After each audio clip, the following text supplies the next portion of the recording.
sua Bíblia, por favor, Atos dos Apóstolos, capítulo de número 2, versículo de número 42.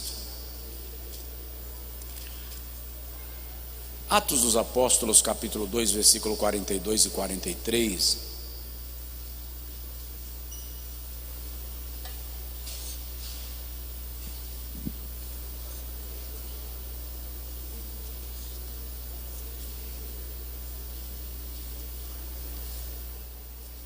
Tem que usar esse negócio aqui, né, irmão?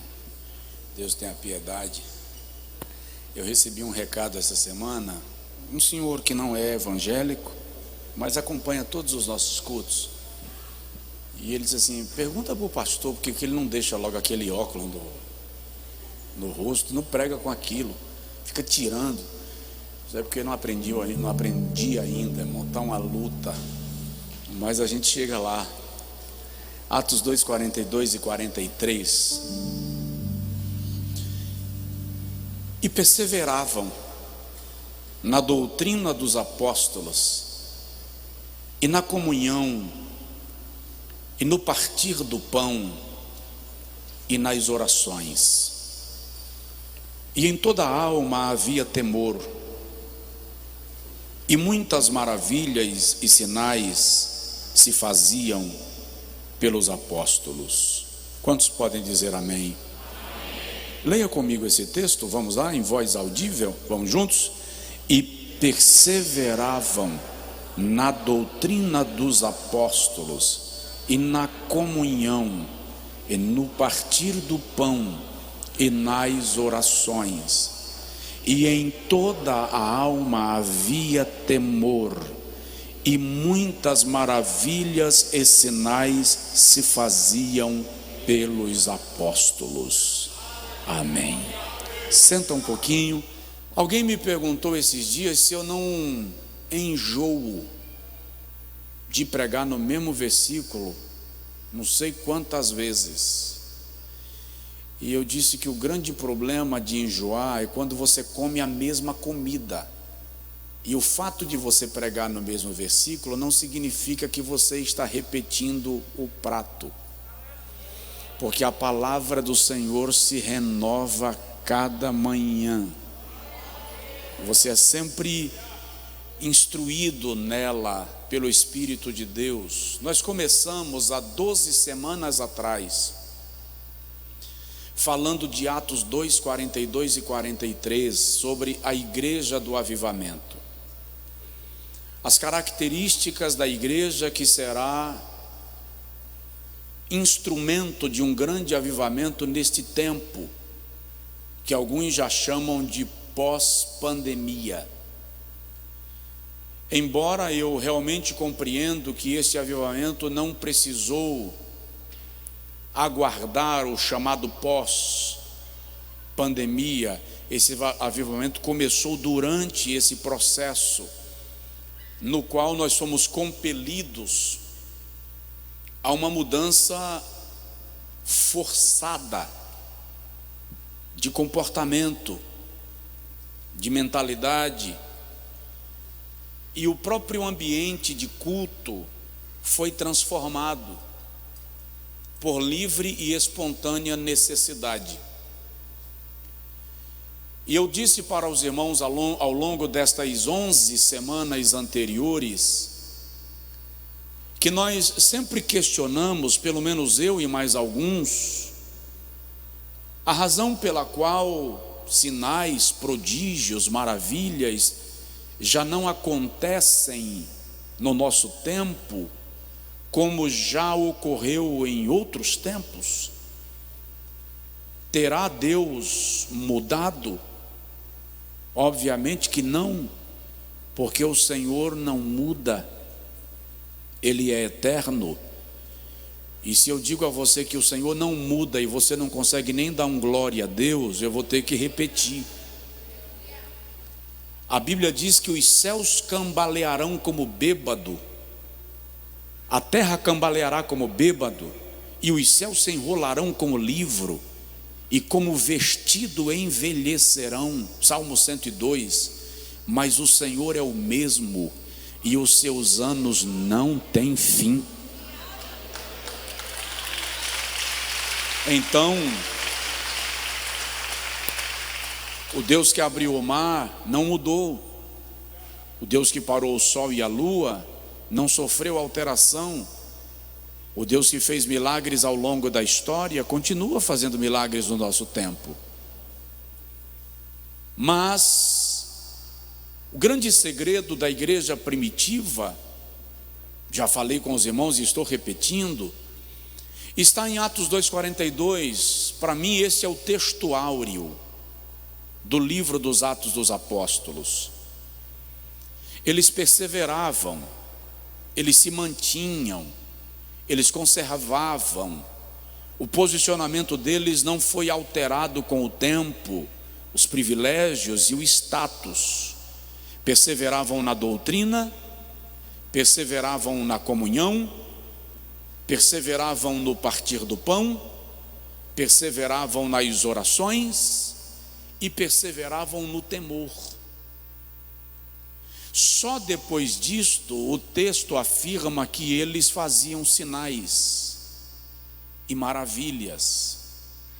E nós queremos os sinais e as maravilhas para depois perseverar na doutrina, na comunhão, no partir do pão, nas orações e no temor. Estamos acostumados a pedir as coisas a Deus e querer recebê-las primeiro, para então fazer alguma coisa para Deus.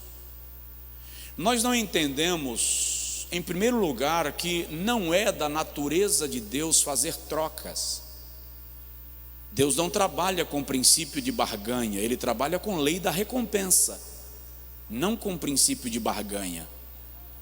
Então, se nós queremos que os milagres voltem, que o avivamento volte, que nós vivamos experiências extraordinárias, tem que começar em nós a decisão e a disposição de perseverar na doutrina dos apóstolos, irmão Sérgio, no partir do pão, na comunhão e nas orações. E eu já falei aqui algumas semanas sobre o que é perseverar nesse contexto bíblico. Ficamos algumas outras semanas falando sobre a doutrina dos apóstolos, o que é, como se aplica, como se entende. E estamos há algumas outras semanas falando um pouco sobre comunhão, koinonia.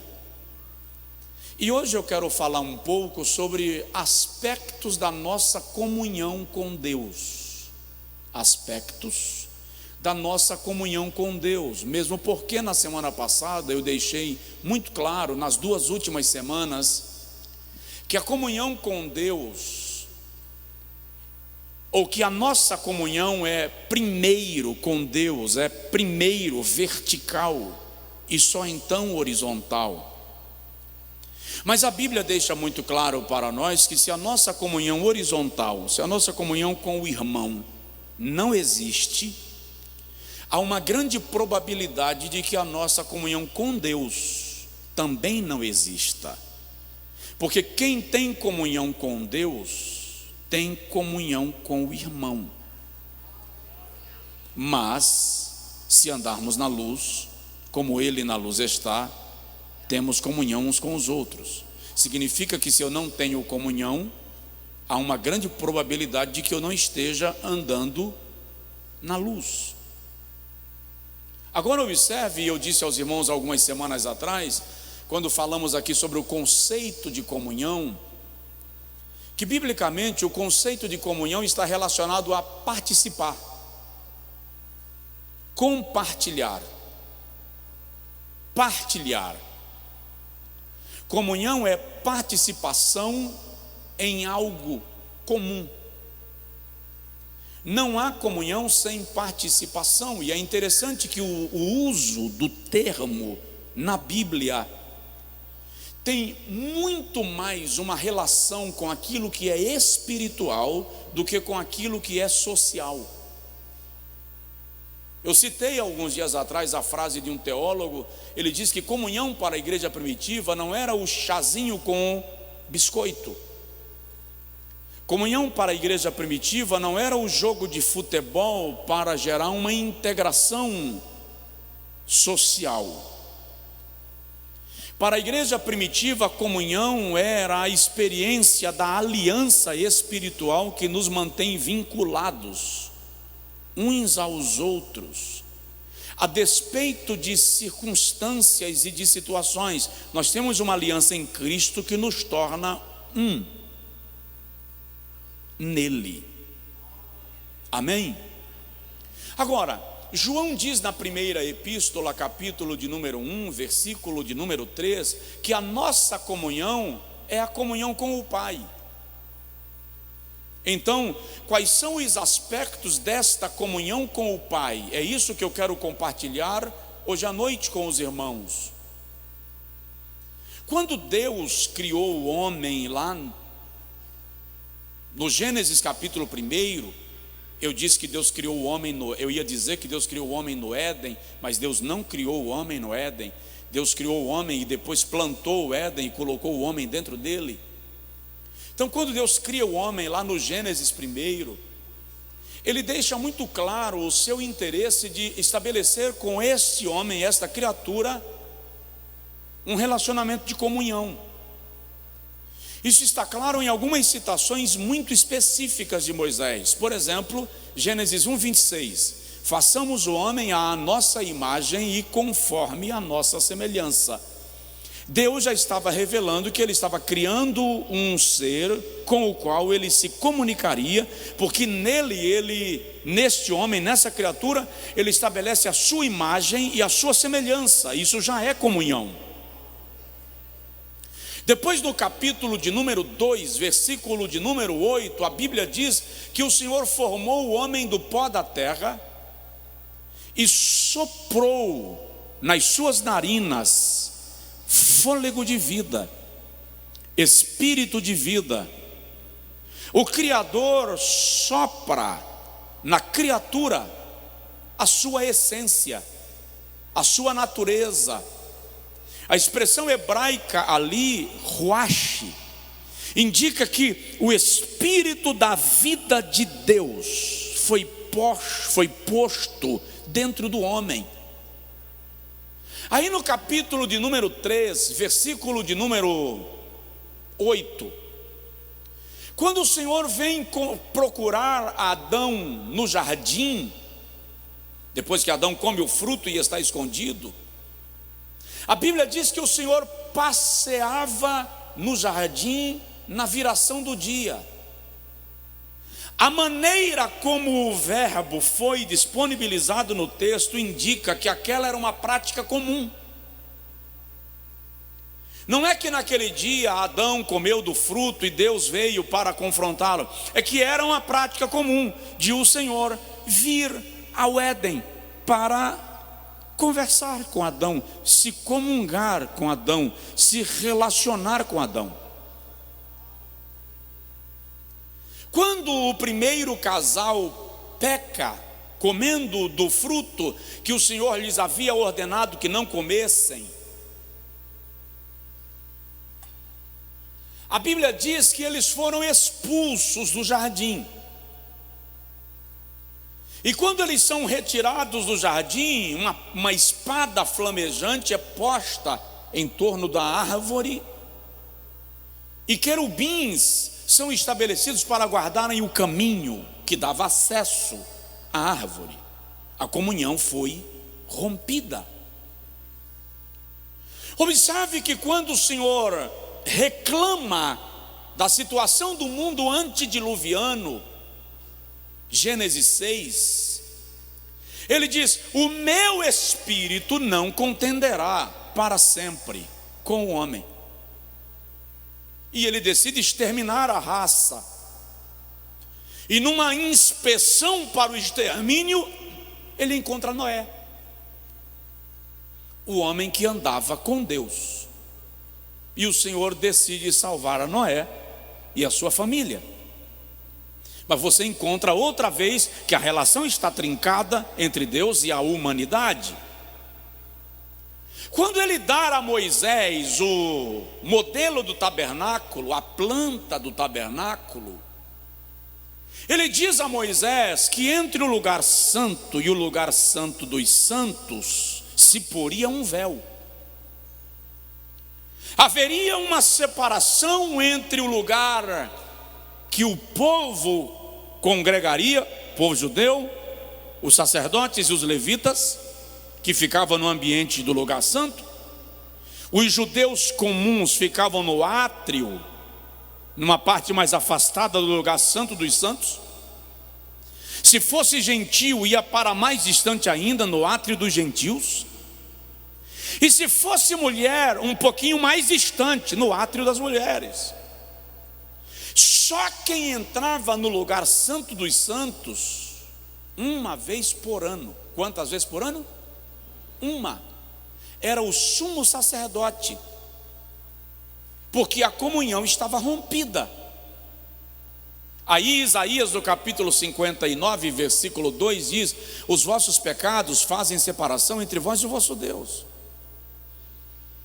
Mas quando Jesus morre na cruz, eu falei disso aqui domingo pela manhã na escola bíblica, o seu brado de estar consumado faz o véu do templo se rasgar. E aquele véu rasgado tem um significado altamente espiritual, profundamente importante, porque indica que a barreira de separação foi rompida e agora o homem poderia outra vez ter acesso a Deus. Então, esta comunhão foi restabelecida em Cristo, por meio de Cristo. Daí Paulo dizer aos Coríntios na segunda carta, capítulo 5, versículo 18, que Deus estava em Cristo, reconciliando consigo mesmo o mundo, não imputando aos homens as suas transgressões, e ele nos deu o ministério da reconciliação. Agora, como funciona? Quais são os aspectos que envolvem esta nossa comunhão com Deus? Porque eles perseveravam na comunhão. E se a comunhão com o irmão é um reflexo da comunhão com Deus, nós precisamos pensar em como anda a nossa comunhão com Ele.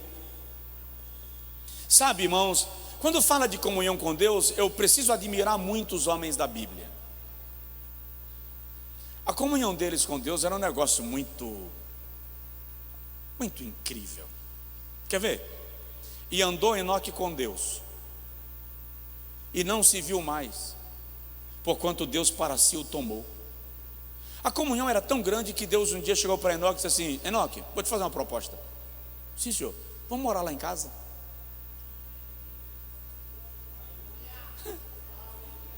Ele leva Enoque vivo. Enoque não morreu.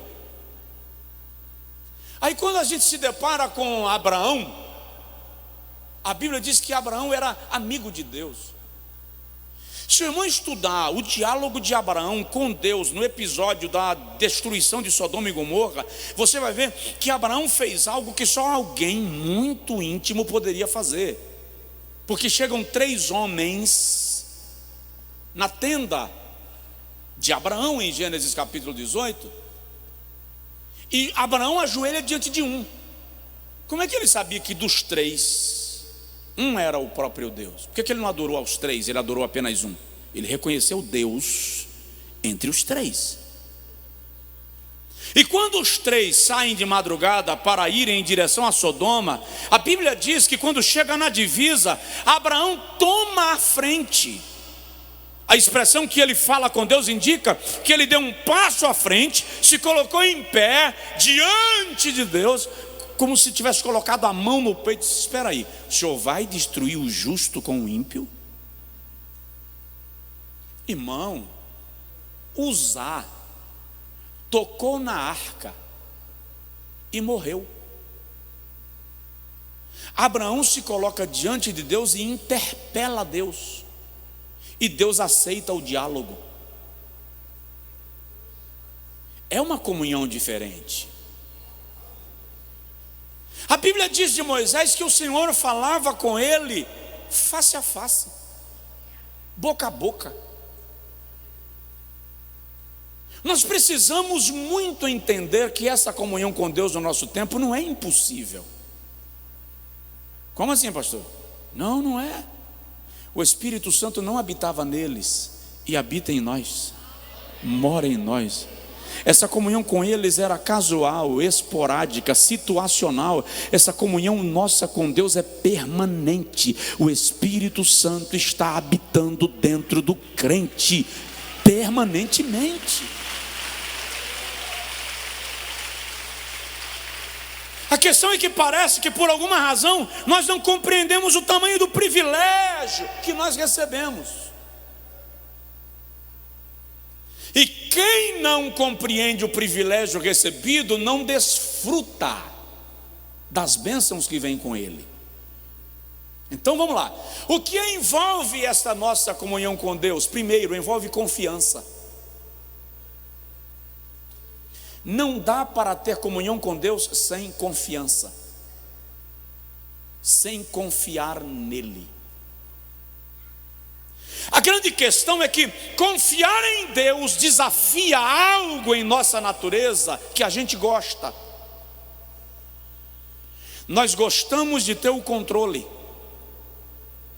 nós gostamos de ter o poder, e a confiança em Deus te toma o controle e revela que você não tem o poder, porque o poder pertence a Deus.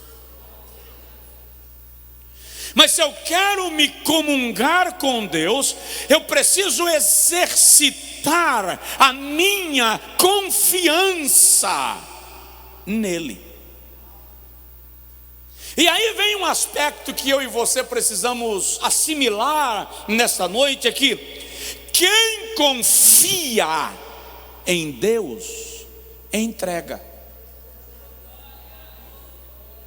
Se tiver alguém do seu lado, dá um toque de leve. Se não tiver, só aponta e diz assim: entrega.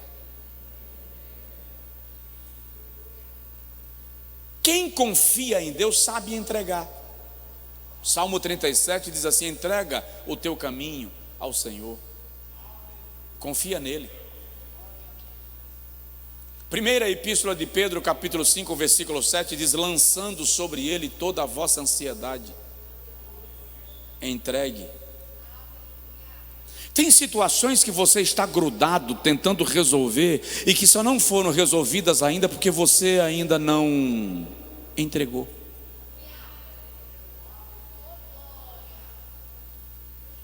Nós preferimos Lázaro doente em casa do que morto à disposição de Jesus.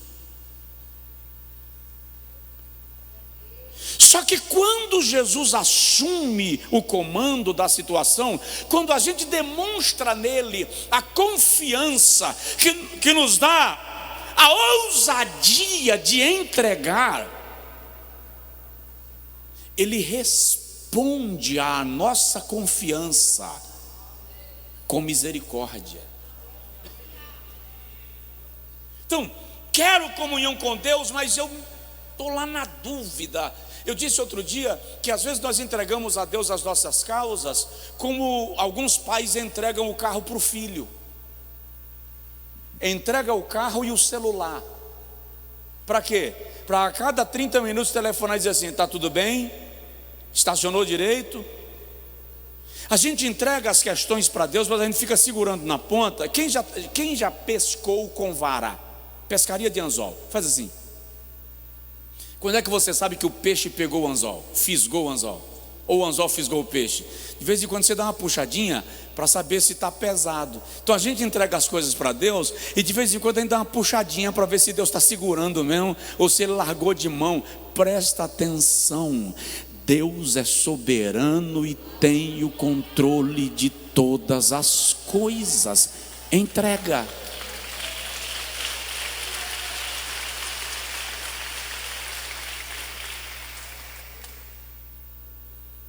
nesse relacionamento de confiança com Deus, eu e você vamos aprender que quando nós confiamos em Deus, nós seguimos a sua orientação. E seguir a orientação de Deus, assim, poeticamente, é muito lindo. Mas na prática, não é tão romântico. Por quê? Porque Deus chama Abraão e diz assim: sai-te da tua terra, da casa do teu pai, do meio da tua parentela, para a terra que eu ainda vou te mostrar. Que viagem sem sentido. Estou arrumando a mala, vai para onde? Não sei. Qual o destino? Não sei. Sim, mas Deus mandou eu ir. Para onde? Não me disse. É romântico? Jesus diz em Lucas 9:23: se alguém quiser vir após mim, se alguém quiser vir, diga comigo, se alguém quiser vir, repete, se alguém quiser vir, agora diga comigo assim, se alguém quiser, repete, se quiser. É como se Jesus estivesse dizendo: estou forçando ninguém, estou chamando ninguém, é só se quiser. Agora, se você quiser vir, comece aprendendo que é após,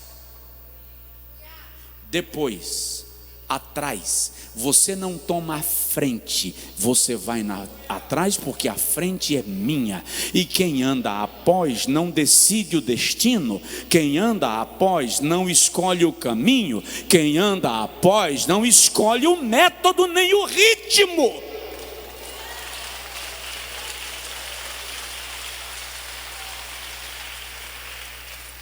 Você lembra que Davi começou a brigar contra Filisteu quando ele tinha lá seus 14, 15 anos?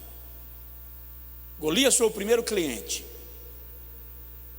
Davi fica 15 anos fugindo de Saul, brigando contra Filisteu, não perdeu uma.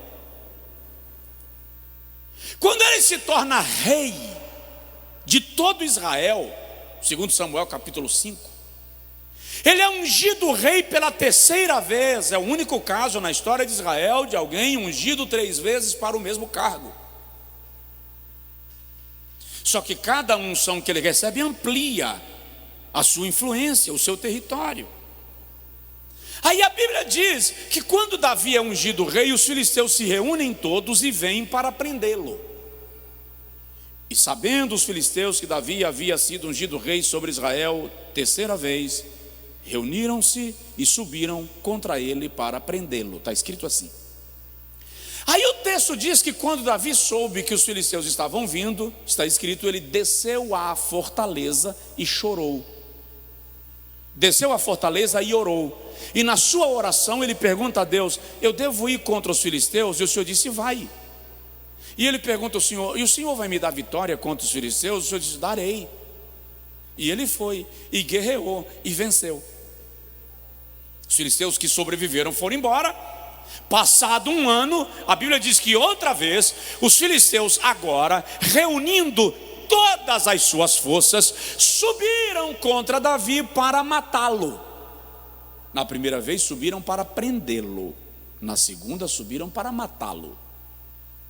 Aí a Bíblia diz que Davi, sabendo disto, desceu à fortaleza e chorou. Na primeira vez ele desceu e orou. Na segunda ele desceu e chorou.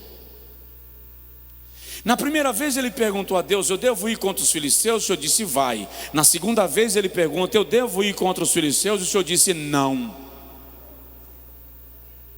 Na primeira vez ele pergunta: o Senhor vai me dar vitória? O Senhor disse: irei te dar vitória. Na segunda vez Davi pergunta: e o que eu faço? Jeová disse: foge, se esconde, se retira. Espera, eu nunca fugi de filisteu nem quando eu era menino. Eu nunca fugi de filisteu nem quando eu era foragido de Saul. Agora que eu sou rei, que eu tenho todo o exército ao meu dispor, eu vou fugir de filisteu? Mas Jeová disse.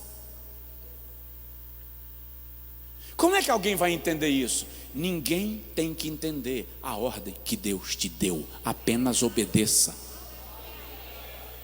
apenas obedeça. Então, quando a sua relação de comunhão com Deus é baseada na confiança, você não fica questionando a ordem de Deus, você obedece, você segue. Diga comigo, segue. Fala comigo, entrega, segue.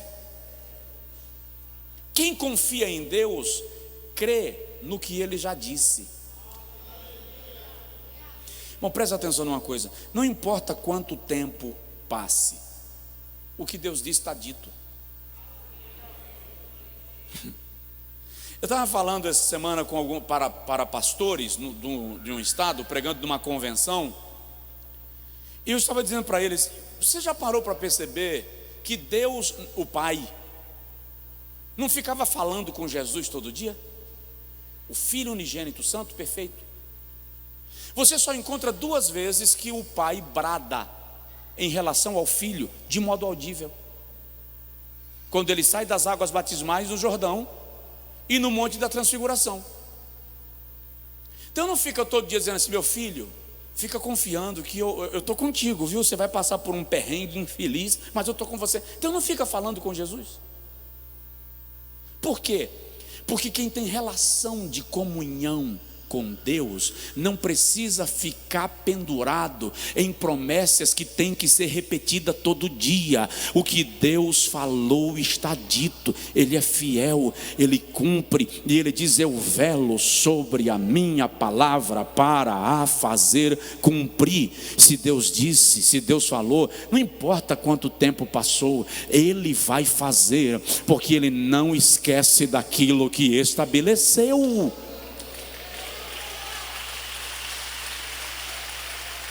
Então, relacionamento de confiança com Deus é baseado nessa disposição de crer na palavra dada. Senhor, se és tu mesmo, Pedro, Mateus 14, manda que eu vá ao teu encontro sobre as águas. Aí Jesus disse: vem. Pedro não afundou porque a palavra de Jesus caiu. Pedro afundou porque ele duvidou. E o incrível, Jesus estava lá para estender a mão e dizer: vem cá. A mulher Cirofenícia vai conversar com Jesus acerca da sua filha que estava endemoniada, e Jesus diz assim: filha, seja feito para contigo como tu desejas. Mateus 15, 21 a 28. Seja feito para contigo como tu desejas. A Bíblia diz: desde aquela hora sua filha ficou sã, mas ela não viu. Ela estava com Jesus no território distante da sua casa. Marcos diz que a menina tinha ficado amarrada em casa, presa em casa, mas porque Jesus disse: seja feito para contigo como tu desejas, aquela mulher levantou e voltou para casa, porque a palavra de Jesus deu a ela a certeza de que o milagre que ele declarou aqui já havia acontecido lá. Jesus olha para Pedro em Lucas capítulo 5 e diz assim: Pedro, meio-dia, vai para a banda direita do mar e lança a rede. Pedro disse: não dá, trabalhamos a noite inteira e não pegamos nada, mas segundo a tua palavra lançarei a rede. O que Jesus te disse que você perdeu a esperança, que você acha que não vai acontecer mais? Que comunhão é esta que você precisa que Deus fique repetindo aquilo que Ele te disse? Olha bem para mim. Deus é porventura criança? Eu fui visitar um pastor nosso um dia desse, muito preocupado, e eu fui levar para ele uma palavra de ânimo. Missionário nosso, ele precisou sofrer a amputação de uma perna, e eu fiquei muito abatido com aquilo, muito triste, e fui visitá-lo. Quando eu cheguei lá, ele disse assim: pastor Josué, quando eu cheguei no campo missionário, eu fiz um pedido a Deus, e eu disse a Deus: eu quero que o Senhor me dê 1000 almas nesse lugar, e em troca eu te dou a minha vida. Ele disse: no mesmo dia eu tive um sonho com 5 cachorros querendo morder a minha perna. E o Senhor falou comigo: são 5 meses de provação. Ele disse: por incrível que pareça, pastor, minha última revisão com o médico vai ser exatamente no dia que completa 5 meses que Deus falou comigo. Aí ele disse que a família dele chegou: rapaz, você não vai voltar mais para o campo missionário, você não pode, para com isso. Ele disse: o quê? Não vou? Vocês estão achando que quem me mandou foi menino? Vocês estão achando que quem mandou foi o pastor? Quem me mandou foi Deus, e quem me mandou garante. Aí ele disse que deitou um dia, pastores conhecem, agora se conhece, pastor Emerson conhece, ele é da nossa igreja em Salvador. Ele disse que deitou um dia e falou assim: mas Senhor, o Senhor permitiu eu perder minha perna. Aí Deus falou com ele assim: a proposta que você me fez está de pé? Ele disse: está. Deus falou com ele: então a minha resposta também está de pé. Confiança é você entender que, ainda que as circunstâncias parece que aconteceram no inverso do que você havia desenhado, se você confia, você crê na palavra que Deus te deu, e o que Ele te disse não muda, passa céu e terra, mas as minhas palavras não hão de passar. Tem alguém que consegue dar glória a Deus, aplaudir ao Senhor, louvar? Vamos terminar? Segundo aspecto da nossa comunhão com Deus. Primeiro é confiança, o segundo é submissão. Eu não posso pensar em comunhão com Deus sem a disposição de me submeter a Ele. Provérbios capítulo de número 3, versículo de número 6, o sábio diz assim, 5 e 6: confia no Senhor de todo o teu coração e não te estabeleças no teu próprio entendimento. Reconhece-o em todos os teus caminhos e Ele endireitará, Ele aplainará as tuas veredas. Reconhecer aqui entenda que Deus está comandando tudo. Estabeleça na sua alma a certeza de que Deus está em todas as áreas da sua vida e submeta tudo que se diz respeito a você ao comando de Deus. Submeta tudo dos seus sonhos, da sua vida, debaixo da vontade de Deus. Diga para Ele: faça-se a tua vontade e não a minha. É claro que para você fazer essa oração você precisa correr um risco. Qual? O risco de que a vontade de Deus seja totalmente diferente da sua. Porque normalmente quando a gente ora e diz assim: Deus, faz a tua vontade, no íntimo a nossa natureza está dizendo assim: Senhor, faz a tua vontade, mas que a tua vontade seja igual à minha vontade. E nós corremos um sério risco de que a vontade de Deus seja diferente da nossa. Mas submissão é aceitar que esta vontade prevaleça. No dia que nos rendemos a Deus, não o recebemos apenas como nosso Salvador, também o recebemos como nosso Senhor. E olha bem para mim, o Senhor não pede, manda. Eu não sei, eu acho que tem pessoas que têm um nível de comunhão com Deus muito mais íntimo do que eu. Isso é fato. Isso é fato. Mas tem uns que têm uma comunhão assim, íntima demais. Tipo assim: Deus me pediu para eu fazer isso e eu disse a Ele que não faria, mas como Deus insistiu. Eu já ouvi isso muitas vezes no púlpito. E desculpa, eu não consigo assimilar, sabe? Porque eu não me lembro de Deus já ter me pedido alguma coisa.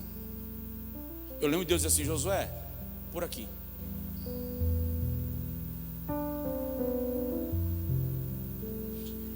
Eu já vi gente dizendo: levei Jeová no canto da parede. O cara é poderoso, irmão. Ele conseguiu levar Jeová no canto da parede. Quem é aquele que descansa os pés sobre o globo da terra?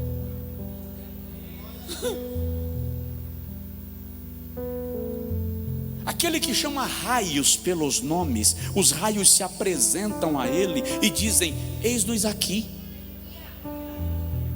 Aquele que dos ventos, dos anjos faz ventos, e dos seus ministros labaredas de fogo. Presta atenção, Deus faz o que quer, quando quer, do jeito que quer, através de quem Ele quer. Deus é soberano. Quer crescer? Quer vencer? Quer subir? Quer atravessar essa nuvem violenta que você está inserido? Se submeta, se renda, mergulhe. Diz para Ele: eis-me aqui, cumpra-se em mim a tua vontade, faz o teu propósito. À medida que nós nos rendemos, aquele que se humilha será exaltado. À medida que nós nos rendemos a Ele, Ele vai nos conduzindo. Isto é comunhão.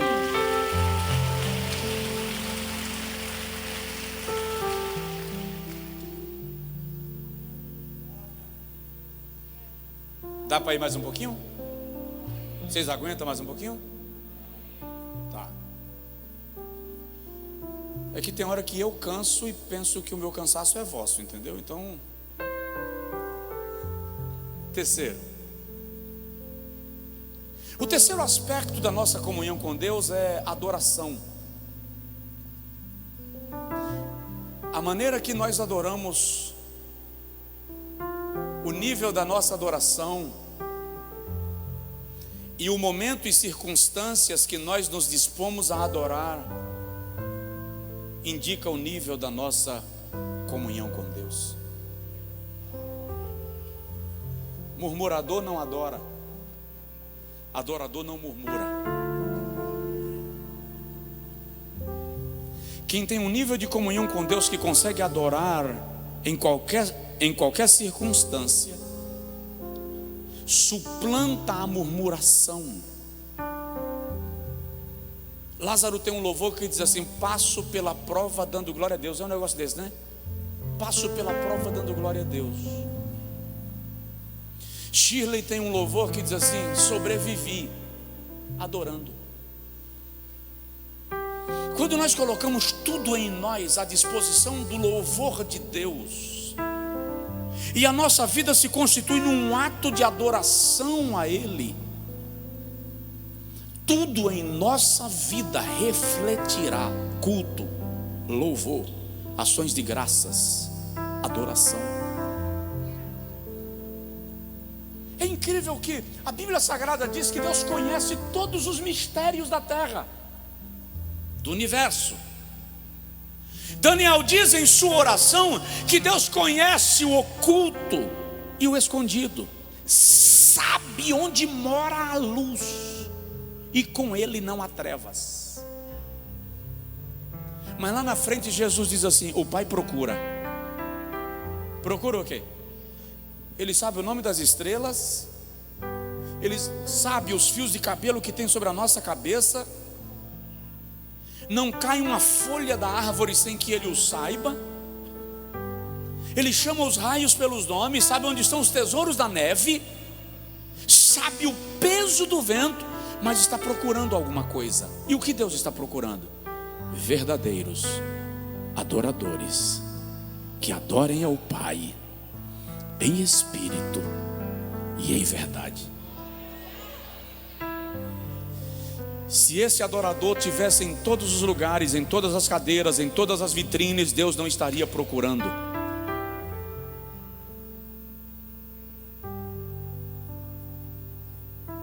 Porque a nossa adoração reflete a nossa comunhão.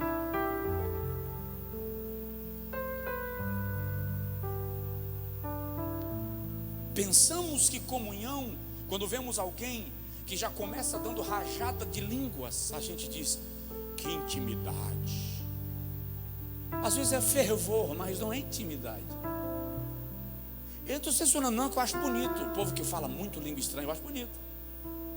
Na verdade, eu queria conseguir já começar pregando falando em línguas. Tem umas rajadas bonitas, irmão, que chega. Queria. Mas eu conheci uma índia que orava 8 horas por dia. Minha avó. Eu só ouvi a minha avó falando em línguas 1 ou 2 vezes. Mas eu conheci na minha vida pouca gente com um nível tão estreito de intimidade com Deus.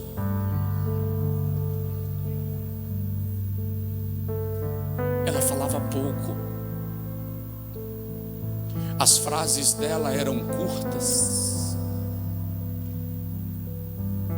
mas ainda lembro de algumas frases proféticas que ela lançou sobre a minha vida. Quando a vizinha da minha avó a encontrou morta, vítima de um infarto, aos 73 anos, a vizinha disse que a minha avó estava de joelhos na cadeira que ela costumava orar. Eu tenho uma sensação que Deus chegou para ela e fez assim. O nome dela era Laudelina, mas o povo só a conhecia como Loló. Loló, vamos embora para casa. Ela simplesmente descansou e partiu. Então, nós não podemos confundir fervor com comunhão. Tem gente calada do teu lado que você nunca ouviu a voz, mas que tem uma relação de proximidade com Deus incrível pela adoração.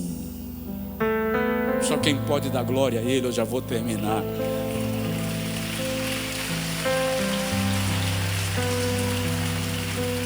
E perseveravam na comunhão. Persevere na comunhão.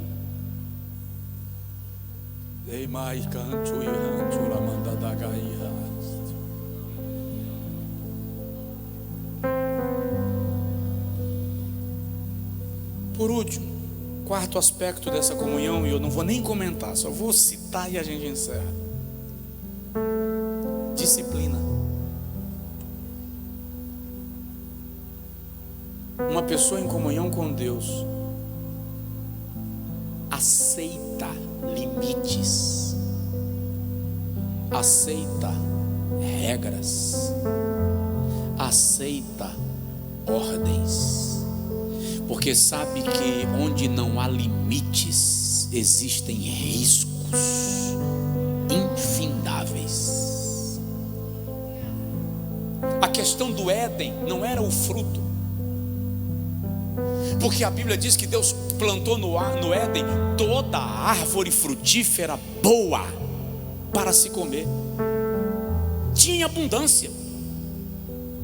A questão ali era o limite. Disciplina. Para todo homem, Deus estabeleceu alguns limites. Está no âmbito da relação. E há alguns limites que são estabelecidos como regra, vou chamar de regra geral, para todos, mas para cada um há um código de relacionamento entre você e Deus. E eu e você precisamos entender que isso é princípio, porque a Bíblia diz em Provérbios que o Senhor corrige e castiga a quem Ele ama e a quem Ele toma por filho.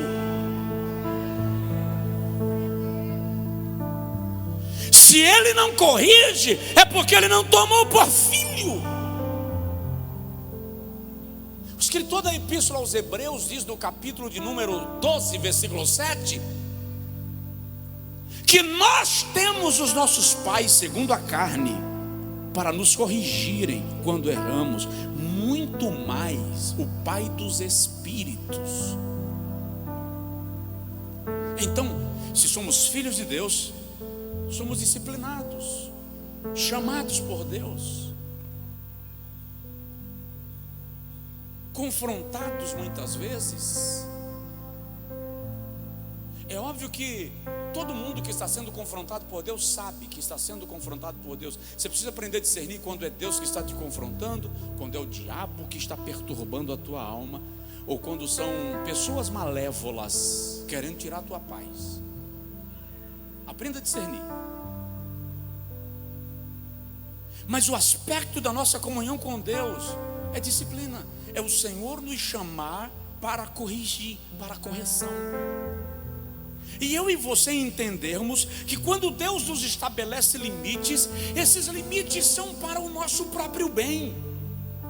Eu disse aqui outro dia, Deus não tirou Adão e Eva do Éden por castigo.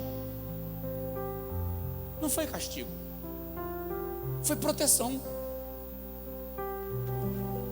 Eles comeram do fruto do conhecimento do bem e do mal, seus olhos se abriram.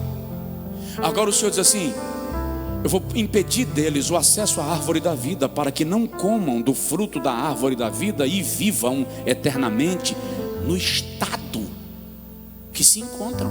Ele tira para proteger. Você vai perder aqui, mas eu estou te protegendo de um estrago maior.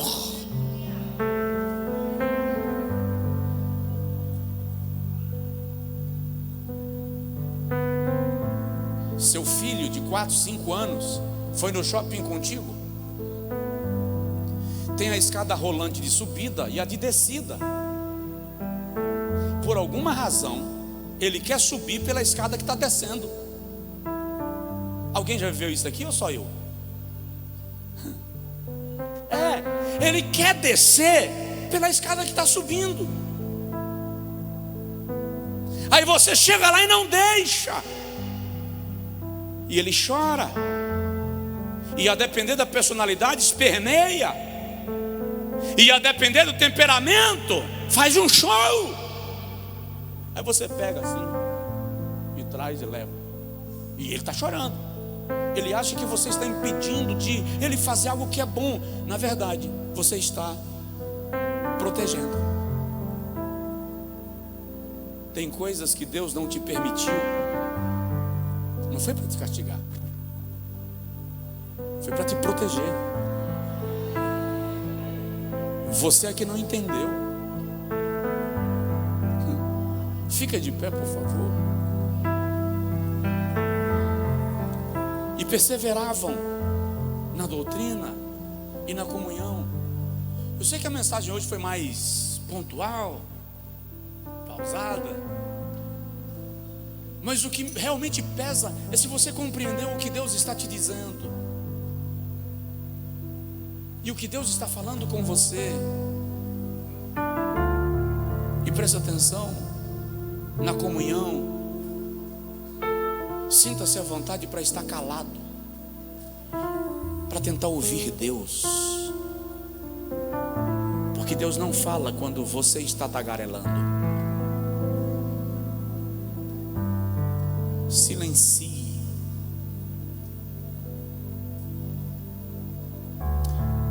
É difícil silenciar certas vezes, mas você precisa entender que Deus vai se manifestar quando você, em comunhão, decidir confiar nele, se submeter a ele, adorá-lo e aceitar os limites que ele estabeleceu para a sua vida. Diga amém. Se for possível, diga para alguém, aponta o dedo assim, invista em sua comunhão com Deus.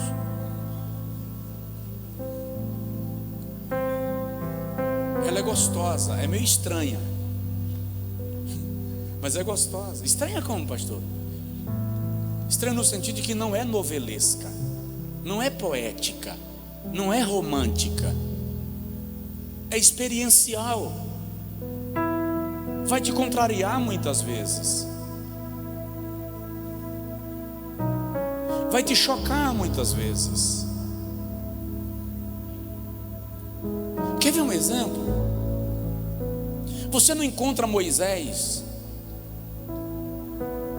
pedindo nada para ele durante todo o período do Êxodo. 5 vezes Deus decidiu destruir os hebreus e Moisés atravessou, e Deus mudou de decisão 5 vezes. Quando ele não tinha mais argumento, na 5ª vez ele não tinha mais como argumentar, não há mais o que falar. Ele disse para Deus: se o Senhor decidir destruí-los, risca também meu nome do teu livro. Irmão, o cara colocou o pescoço na guilhotina. No dia que Moisés resolve pedir para ele, Deus diz não. Porque Jeová falou que ele assim: sobe no monte que eu quero falar com você lá. Era normal Deus falar com Moisés: sobe no monte que eu quero conversar contigo. Moisés subiu. Quando chega lá no monte, Deus diz assim: olha a terra. É, Jeová, bem que o Senhor disse. Aleluia, linda demais.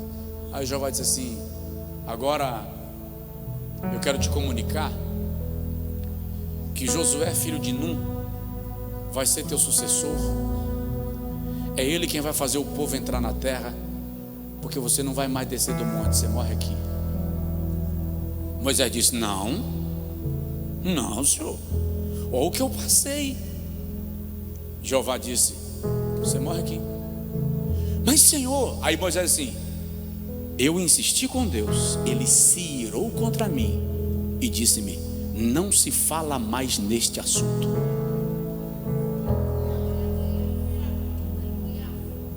Encerrou a conversa. Você já ouviu isso de seu pai? Não se fala mais nisso.